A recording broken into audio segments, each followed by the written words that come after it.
intelligents qui cherchent Dieu. Tous se sont éloignés ensemble. Ils se sont pervertis. Il n'y en a aucun qui fasse le bien, pas même un seul. Dans le psaume 14, verset 1er 3, voire aussi psaume 53, verset 1-3, Isaïe 1er, verset 4.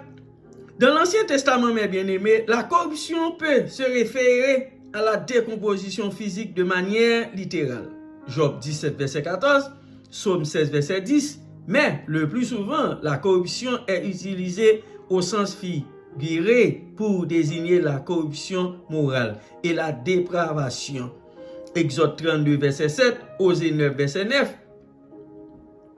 Les prophètes ont hardiment pris position contre la décadence morale au sein du peuple de Dieu. Le péché de la maison d'Israël et de Juda est extrêmement grand. Le pays est plein de meurtres et la ville est pleine de corruption. Ézéchiel 9, verset 9. La Bible enseigne que la conséquence du péché est la mort. Romains 6, verset 23. Vivre dans un état de corruption morale entraîne une séparation éternelle avec Dieu. Quiconque croit au Fils a la vie éternelle, mais quiconque rejette le Fils ne verra pas la vie, car la colère de Dieu demeure sur lui. Jean 3, verset 36. Cette colère aboutira finalement, mes bien-aimés, au jugement de Dieu sur les pécheurs et à leur séparation définitive et irréversible. D'avec lui, Matthieu 25, verset 41, 2 Thessaloniciens 1, verset 7-9, Apocalypse 20, verset 11-15. La puissance de la corruption est brisée par la puissance divine de l'évangile de Jésus-Christ.